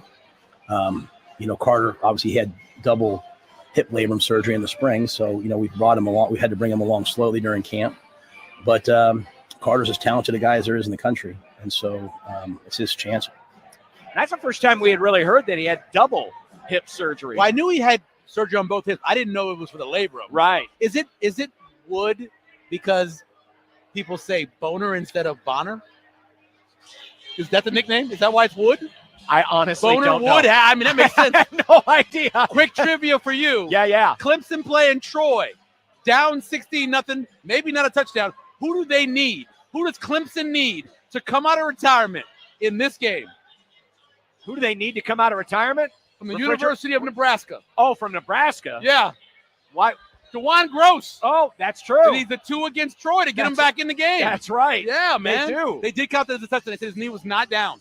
So they're trying to make it 16-7 now. Clemson their first score with 4:25 left. I think they called it back. Oh, they did call it. That's a field goal or That's a field goal attempt. Wow. It looked like his knee was down to me. I thought when I saw it initially in full speed, but yeah, wow. Okay. The voters gave Clemson a lot of benefit of the doubt last week. They didn't really drop them a whole lot. They were number 8 coming in, but being I dropped 2 scores to Troy at the end of the first half. It's a little scary. In ours, I dropped Texas. There was a smaller drop for Texas for me because on the road, first real start as the starter for your quarterback against the defending national champions. It's different what Clemson had. Clemson was at home. Yeah. And they lost to a team who a lot of people said couldn't win that game because they can't ever win that game. Right. And hadn't won that game in 6 years. In 6 years. So I dropped Clemson farther than I dropped Texas. And that's fair, in my opinion. By the way, 1620 the pregame, presented by Chandler Conway, Nebraska personal injury lawyers you can trust. And Blur Parties, learn more about all their events and future tailgates at blurevents.com. So, Michael, you have taken a look at the future quarterbacks on this schedule because there was a lot of concern last week that Brendan Sorsby from Cincinnati, who rushed for nearly 100 yards last week, a lot of them in the third and the fourth quarters, and that was going to be the Achilles, and it seems like it's been the Achilles for Nebraska defenses for several years now, a mobile running quarterback. So what should be the concern in these last 11 games? We kind of talked about it earlier when it comes to Akron. It's only when Johnson comes in that you have to worry about it. You don't really worry about him throwing the ball. So this one may not count. But what do you think about the rest of the quarterbacks on this schedule? Let me first say that mobile quarterbacks give all teams problems. Correct. They're always like, Nebraska struggles. Everybody struggles against a really good mobile quarterback. It's just the way it is. All of a sudden, you go from 11 on 10 to 11 on 11, and it evens out the things. So, as I mentioned, you mentioned Michael Johnson, when he comes in as the Wildcat or the backup quarterback, because Ben Finley's not a runner. Cutter Stewart. Cutter. You know Cutter. You know Cutter talks like this. Cutter Stewart from Houston Christian, who he ran a little bit in his career, 41 rushes, 72 yards, not very good. No. Bryce Underwood, who only ran twice, from what I'm told, listening to both ESPN and Fox Sports this morning, he's going to run more tonight against Oklahoma. We'll see. But he did. Now, he did rush in high school, 11.3 yards a carry, 13 rushing touchdowns. That's pretty good. Not bad. I think tonight's going to be a real interesting test for him because he's going up against Brent Venables, and you know they're going to have something planned for him tonight for Oklahoma. So that might be the best example that we're going to have of how they might deploy him in a tough matchup. And just because, let me say this, just because the guy's a brother doesn't mean he actually is a runner. These two guys, Bryce Underwood and Aiden Childs, neither one of those are really runners. They haven't been. They are considered to be pocket passers, both of them. Now, Aiden Childs did average 2.5 yards a carry last year. He had 6 touchdowns, so he's not going to really intimidate you either. Malik Washington, who didn't run at all last week for Maryland. I've watched this kid's tape from high school. He can run. He is very athletic. Maybe Maryland doesn't want him to run, but when he was in high school, he averaged 6.6 yards a carry. He had 19 rushing touchdowns. By the way, before we move on, Maryland's getting a lot of love this week. They jumped up in the SP+. They jumped up in our buddy K-Ford's ratings. This was a team that Mike Loxley was like, hey, we don't know what kind of locker room we have. Guys were giving up. All of a sudden, people are on to Maryland again. Are you buying Maryland? I know it's only one game. Well, I buy Maryland's talent. Maryland, Loxley's always going to have good talent. He is a great recruiter. He's always going to have good talent. Do I believe that Malik Washington, as a true freshman, is going to be able to succeed against the Big Ten schedule? Not really. But if they get to 6 wins, that's an accomplishment for them. I think they'll be pretty happy they got to 6 wins with him. But Maryland, in terms of – so what did he rush for last night? Because they did not cover last night. No, I did not see what he rushed for last night. I don't think he ran the ball last night either. Or at least when I was watching the game, I didn't see him run. He had 254 yards in the air. Let's see. I think I got the box score right Mine's here. Still wearing. The rushing -1. -1 yard. So he, again, only twice. Athlete from high school, but it's not a runner. Yeah. Drake Lindsey is from Minnesota. Currently, he's the quarterback. Doesn't run a lot. Only had a long rush of 6 last year. Now, Preston Stone, who actually played much better last night, I thought, from Northwestern. I thought Preston Stone would be pretty good. Preston Stone, his sophomore year when he was at SMU, was a pretty good runner. But for his career, again, only averaged 2.7 yards a carry. So none of these guys sound anything like Brendan Sorsby. No, none of them do. So don't be worried about it. Now, Jordan Maeva, who we saw last year, rushed for a touchdown against Nebraska, definitely gave them some problems with his mobility in and out of the pocket, but also not a great runner. 95 rushes for 331 yards in his 2 locations. 3.5 yards a carry. Again, not an incredible runner. Nico Iamaleava. I call him Nico. I can't stand that guy.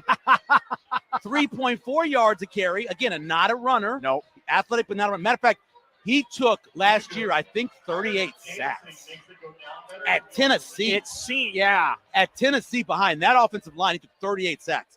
And then you have Drew Aller, and we know Drew Aller can run a little bit. And he certainly gives you a challenge. Even this week, ran a couple times when he had to early on when I was watching it. And then the number one is going to be Mark Gronowski. Yeah. Mark Gronowski can run, and you know he can.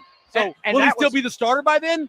Will he still be upright by Yes, then? because he ran a lot. He ran a lot. I averages mean, 4.6 he took some yards. big hits today Yeah. against Iowa State. I mean, honestly, that's the only thing. That's the only threat you really have with Gronowski right now because he hasn't shown it right through the air. He has at least at this 2,000 point. yards rushing when you combine what he has with Iowa so far and what he had back when he came from FCS. So basically, the bottom line in all of this is there's no you're more. not going to throws. see another Brennan Sorsby There the isn't. rest of this season. No. Now, I know a lot of folks focused on the quarterback running, and it's totally legit. But Tyree Walker averaged 7.5 yards a carry last week, and Pryor, who was the guy I was really worried about last week, he averaged almost 6 yards a carry last week. So it wasn't just the quarterback who was giving Nebraska problems. Those guys were successful as well. So Just in the first and fourth quarter. That's true. For whatever reason, in the second quarter, Nebraska shut him down. Third quarter, for the most part, shut him down. But then in the fourth quarter, that's when they couldn't control the run game. Mainly because I think that's when the quarterback really started saying, I'm going to run the ball, which always is going to help your running back. Participating sponsors of 1620 The Pregame are the Sidoro Law Group. Your outcome depends on what you do next. And Blur Parties. See how Blur makes every moment an event at blurevents.com. It is 28-24 Missouri. The Jayhawks, though, are in the red zone, and the pass is out of the back of the end zone. But there's a flag on the play. There's less than 9 minutes to go in that game. Ole Miss is up 7 on Kentucky. That has 2 minutes left. I think that's in the third quarter. Yep, third quarter. And the last I saw, that game's gone to commercial. But Middle Tennessee was within 4. It's 14-10 of Wisconsin. That's the last I saw. Yeah. We'll see when it gets back up on the screen. We're here at the Blur Events Tailgate, having a lot of fun here with all the folks who have made their way in. People already starting to mill their way towards Memorial Wisconsin Stadium. scored 21-10. 21-10. We're about 1 hour from kickoff. Kickoff tonight just after 6:30 on BTN. And a reminder that after the game tonight, right after the game tonight, Josh Peterson and Matt McMaster will have Big Red Overreaction on Touchdown, 1620 The Zone Kansas! and 101.9 The Keg as KU has taken the lead back against Missouri. And that spread, I think, closed at, 5.5 or 6 for Mizzou, right? I think it was – I got it at 5.5. 5.5? Yeah. Well, you're in really good shape right now. I thought I was in good shape in the third quarter with Duke, and that fell apart quickly. Well, when you turn it over 5 times. I thought I felt pretty good right there. Those things do happen. When we come back, we just got done talking about the mobile quarterbacks. Yeah. We'll talk a little bit more about Nebraska versus the run. We'll hear a little bit about what Matt Rule had to say. And still to come, our picks to click. We're going to do a pick-to-click draft where Michael and I, we'll pick 3 guys from tonight's game. Could be for either team. I don't think anyone's going to pick a zip tonight. And we'll draft it. And then on Mondays on Sportsmanlike Conduct, when you join us, you, me, and Josh will decide whether or not that player clicked. I need to pick 3? We'll pick 3. 3 rounds of draft. Okay. Yeah, 3 rounds of draft. Okay. So we'll do that to wrap up the show. When we come back, all of that and more live from the Blur Events Tailgate here in downtown Lincoln. This is 1620 The Pregame on 1620 The Zone and 101.9 The Keg. Have you been injured in an accident? You shouldn't have to fight with insurance companies or deal with medical bills alone. You need an experienced injury lawyer who'll protect your rights while you focus on healing. At Chandler Conway, our team understands the legal process and will handle your case with dedication. Our goal is simple: to secure the compensation you deserve. Call us today or visit chandlerconway.com for a free consultation. Don't face this challenge alone. Let us support you every step of the way. A consultation at Sidora Law Group isn't a formality, it's a strategic session with experienced trial attorneys who've handled felony charges, DUI cases, and complex litigation for individuals and corporate clients. Experience matters. At the Sidora Law Group, that experience focuses on what matters most in court: posture, presentation, and legal credibility. Schedule a consultation at sidoralaw.com. That's SODORO law.com. When your family, freedom, or finances are on the line, your outcome depends on what you do next. Visit sidoralaw.com. Oh, could this vintage store be any cuter? Right? And the best part? They accept Discover. Accept Discover? In a little place like this?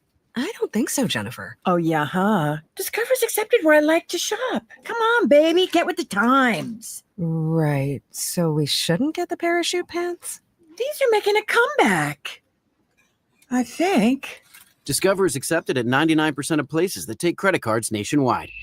Based on the February 2025 Nielsen report. NFL fans, it's Matt McMaster here, and I'm here to tell you week 1 is your shot to play free and stack $1 million cash bag with DraftKings Pick 6, an official partner of the NFL. Here's how. Download the DraftKings Pick 6 app, DraftKings' easiest way to play fantasy. Enter for free and pick more or less on 6 player stats for week 1. Share your link with friends to add more cash to the bag and get bonus shots to win. Hit all 6 picks, and you'll be splitting a bag that's already at $1 million or more. Download the DraftKings Pick 6 app, use code 1620, opt in for free, and start stacking entries for NFL Week 1. Zero cost, huge upside in partnership with DraftKings Pick 6. The crown is yours. Gambling problem? Call 1-800-GAMBLER. Must be 18 plus. Age and eligibility restrictions vary by jurisdiction. Void where prohibited. Must claim token for free entry in Bag Builder contest. Only perfect entries earn share of cash prize. Tokens are single use and expire September 8th at 8:15 p.m. Eastern. Terms at pick6.draftkings.com/promos. When you're in the mood for a little change of pace, tune into Omaha's home for hits that rock. 101.9 The Keg. With rock hits from the 80s, 90s, and 2000s. Plus, we're your home for all Creighton men's basketball games. 101.9 The Keg. Hits that rock. You know that feeling you get when you are generous? It's a joy like no other. With Share Omaha, you can choose your ways to give and shape the community you want to live in. By giving $1 or more, you can fight food insecurity, support youth development, or sustain the arts. You choose where your dollars go, and Share Omaha doesn't keep any portion of what is donated. Are you ready to see the impact of your giving? Explore shareomaha.org now and support nonprofit goals. 1620 The Zone and 101.9 The Keg are live from Lincoln. Now back to 1620 The Pregame. The holy grail of things that, most defensive coaches don't like, or, an excellent outside zone team, a tempo team, and a running quarterback. And Cincinnati is all three of those. And Coach Satterfield has been for a long time. So, when you face those types of teams, you build your team differently. You're a 3-4 team. You play with 4 eyes. You make the ball run to the sideline. We don't face a lot of that in the Big Ten. So it was a tough matchup for us in that regard. But we have to play better. We have to get off blocks better. We have to level out our rush better. And, we saw it on tape. Tried to adjust it during the game. But it wasn't like they were, their running backs didn't have 100 yards rushing, or 106 yards maybe, so we'll have to it wasn't the traditional run game. It was the quarterback. And I thought he was a heck of a player. That's Matt Rule earlier this week about what he called a perfect storm, about how Cincinnati was a tough matchup for Nebraska. We just got done talking about running quarterbacks and how many they're going to face the rest of the season. By the way, welcome back. We are here at the Blur Events Tailgate, presented by Chandler Conway, Nebraska personal injury lawyers you can trust, chandlerconway.com. When we look at Nebraska, especially the front seven, the concerning thing coming out, at least for me, was the havoc. Now, some of that might have been they were trying to mush rush a little bit. They didn't bring a lot of extra pressure, but, when we talk about havoc, and we like to talk about havoc plus, you mix in those quarterback hurries. This was the lowest combined total of tackles for loss, 2, and quarterback hurries, 1, in a Matt Rule coach game at Nebraska. They happened to win it, but the lowest one is the Michigan debacle from 2 years ago. Normally, Michael, when Nebraska gets above that 20% havoc rate, they're in good shape. Mm-hmm. But they were really, really low last week. They've got to find ways to get havoc, and that front seven especially. Even if they are mush rushing, which I understand against a guy like Sorsby, you still can get tackled for losses in the run game. That's true. I mean, there's still the opportunity to do that. But they didn't. And they didn't. I know, because when people are complaining about, because I've heard people say that before, well, they were trying to make sure that Sorsby wasn't going to break tackles and he wasn't going to get out of there, and he did still get out of there. They have to be able to get in the backfield versus the running backs. They need to be able to have, so I think based off of PFF, they had 9 pressures. I don't know where they got those from. I don't either. Unless they're talking about when Sorsby ran, they're giving them a pressure because he left the pocket in a scramble. Maybe that's part of what they do. I don't know. But I did not see them. It didn't feel like he was threatened. It did not feel like he was threatened the majority of the time to me. And so just looking at what the stats are based off of the StatCaster, that wasn't the situation. I worry a little bit. I said this to you guys in the offseason. I think the defense is going to take longer to come together because of having John Butler in there, changing things, having a bunch of new bodies in there. They're going to have to figure out their rotation. Yeah. Because right now, these next 2 games, let's get everybody they can into the rotation and then work on it from there. That's Damon's wife and his little girl, Zoe. And get everybody in the rotation and then figure out who's the best person, who the best persons. And so let's just wait and see how that goes when Michigan comes around. What'd you think of Williams-Nwaneri last week? Surprised me. He played a lot. Didn't expect. He had 38 snaps. Yeah. Something like that. Surprised me. I thought he played really well. My concern about Williams is, or Will as they call him, is that he's so skinny lower body. Very. And so I worry about him when he has to take on run blocking and having to deal with the run game. So I worry about and setting an edge. Yeah. But when it came to him taking off and going in the backfield and causing something, he was the one guy. Really. Well, he had a few plays. Keona Davis had a really nice play where he beat it, had a tackle in the backfield. But overall, when I can count all the ones that I saw on one hand, that's not a great performance by a defensive line. And I really can't count them on one hand. Yeah. Well, the interior as well. I mean, there was a famous video I saw over the weekend or last week. Oh, the first play of the game? Yeah. Where Nebraska's getting pushed 10, 15 yards down the field. They looped, right, and they put a game on. And when they did that, he tripped and got turned sideways. And once you get turned into a blocking sled. What I say to that is, at that point, you've got to reach back and just grab him. He's taking you down the field. You've got to put your hands on him. And even if you take him to the ground, you're not worried about getting a holding call there. You've got to be able to grab him and stop him from being it once your turn because you're in a bad spot. Yeah. But instead of that, he kept trying to turn back instead of trying to get a hold of that offensive lineman. And obviously he went 15 yards down the field. Tackle play, any kind of a concern there? After just one game? Offensive tackle or defensive tackle? Defensive tackle. Well, I worry about the size overall when you don't have any guys over 300 pounds. I do. Yeah. I've always said, and I said this last year, they're going to be much more athletic. I think they're going to be two gapping and giving those offensive lines some problems with their speed and athleticism. But they're going to be people that are just going to say, we're going to line up. And that means you have to bring your safeties downhill, your linebackers getting involved in the plays, and that's going over the top. You guys asked the question a bunch of times last week. What should they have done differently against Cincinnati? Look what Iowa did today.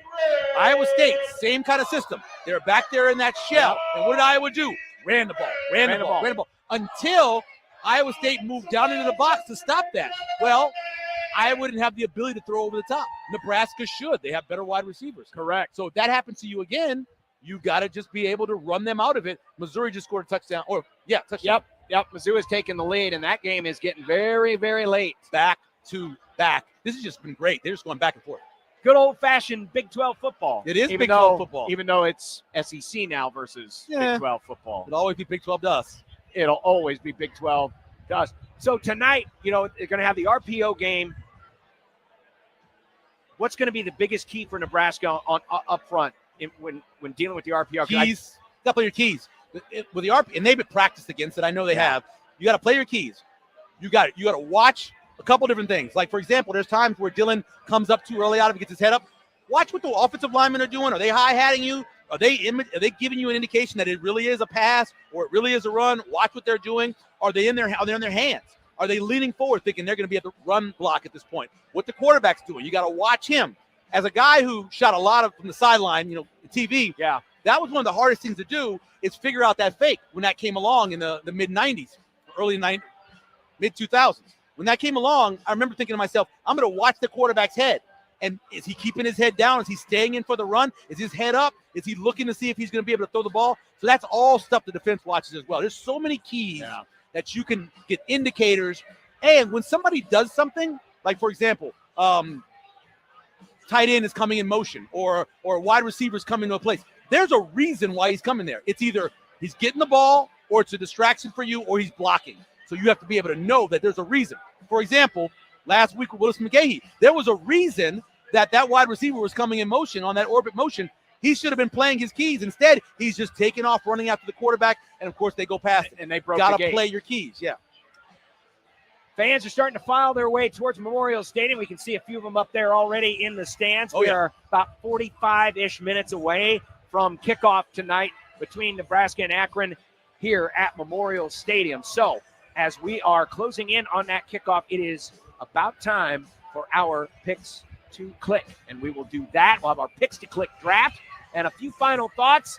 We'll see if KU has one more drive left in it. Yeah, they do. As they are.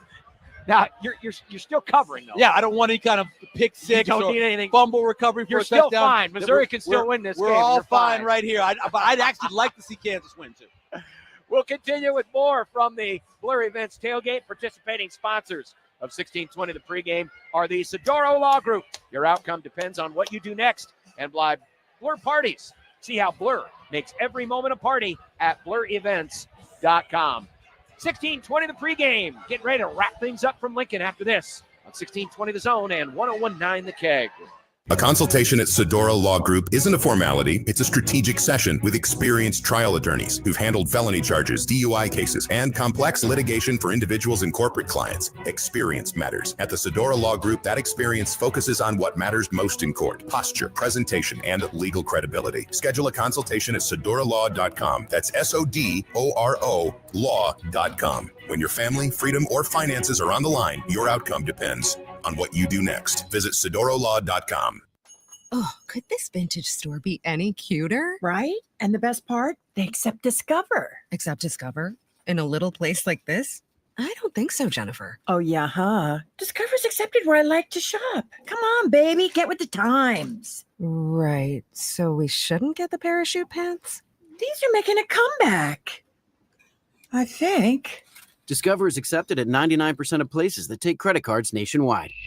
Based on the February 2025 Nielsen report. NFL fans, it's Matt McMaster here, and I'm here to tell you Week 1 is your shot to play free and stack $1 million cash bag with DraftKings Pick 6, an official partner of the NFL. Here's how. Download the DraftKings Pick 6 app, DraftKings' easiest way to play fantasy. Enter for free and pick more or less on 6-player stats for Week 1. Share your link with friends to add more cash to the bag and get bonus shots to win. Hit all 6 picks, and you'll be splitting a bag that's already at $1 million or more. Download the DraftKings Pick 6 app, use code 1620, opt in for free, and start stacking entries for NFL Week 1. Zero cost, huge upside in partnership with DraftKings Pick 6. The crown is yours. Gambling problem? Call 1-800-GAMBLER. Must be 18 plus. Age and eligibility restrictions vary by jurisdiction. Void where prohibited. Must claim token for free entry in Bag Builder contest. Only perfect entries earn share of cash prize. Tokens are single use and expire September 8th at 8:15 p.m. Eastern. Terms at pick6.draftkings.com/promos.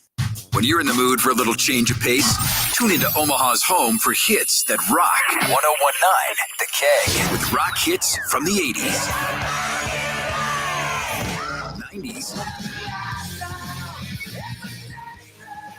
and 2000s. Plus, we're your home for all Creighton men's basketball games. 1019 The Keg, hits that rock. You know that feeling you get when you are generous? It's a joy like no other. With Share Omaha, you can choose your ways to give and shape the community you want to live in. By giving $1 or more, you can fight food insecurity, support youth development, or sustain the arts. You choose where your dollars go, and Share Omaha doesn't keep any portion of what is donated. Are you ready to see the impact of your giving? Explore shareomaha.org now and support nonprofit goals. Have you been injured in an accident? You shouldn't have to fight with insurance companies or deal with medical bills alone. You need an experienced injury lawyer who'll protect your rights while you focus on healing. At Chandler Conway, our team understands the legal process and will handle your case with dedication. Our goal is simple: to secure the compensation you deserve. Call us today or visit chandlerconway.com for a free consultation. Don't face this challenge alone. Let us support you every step of the way. 1620 The Zone and 1019 The Keg are live from Lincoln. Now back to 1620 The Pregame.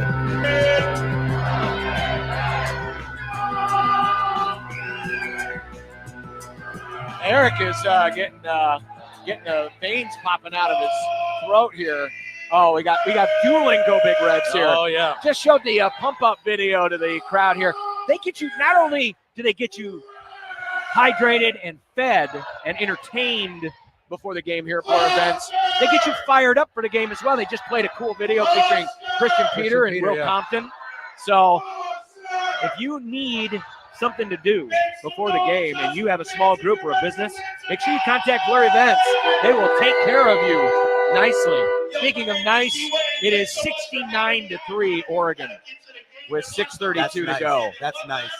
And I think Missouri got the stop. They did because of drop pass. Yeah, KU dropped a pass. It would have been an easy first down. Perfect throw. So Florida's losing to USF. Oh. Look ahead spot. Yeah. We talked about that one. And Clemson, of course, is losing at halftime. It could have been worse. They missed the field goal at the end of the game. So is this something we need to prepare for next week, 16-20, the pregame look ahead spot? Always, every week I look even against Houston Christian. Yeah, you can say it. You can certainly put it down because the question is, how long do you play your starters? Because not only you're playing Houston Christian, but also you got Michigan the week after. So there's a bunch of little reasons why you have to have look. You look at the look ahead spots. The best teams can look ahead and still kick your ass. Nebraska, we always talk about how great they were, but they would prepare for Oklahoma, Kansas week. Like, we don't beat Kansas anyway. Right. We beat Kansas anyway. We got to make sure we're ready for when we play Oklahoma. Well, I'll be honest with you. You talk about great teams and what great teams do, and I'm not saying this particular team, this Nebraska team, is a great team, but this is a prime opportunity tonight and next Saturday to go out and dominate somebody. Dominate. And be the better team. Yes. And be the superior athletic team, as Nebraska should be. And let's face it, there have not been many of these opportunities. Last year, sure, in the opener, they got to jump on them early, but some of that too was, Dillon was brand new. They certainly were a little more downfield oriented.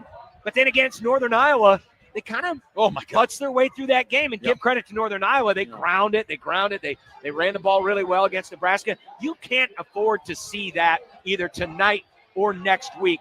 These are the times now.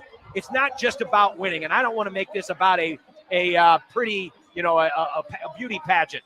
But you need to go out and dominate tonight so that no one's asking questions, because there's no benefit in these types of games. You don't get a lot of hype out of these types of games.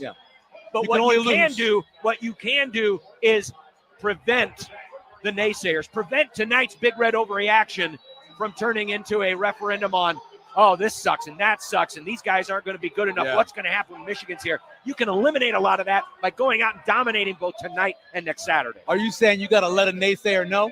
You got to let a naysayer know. Sorry.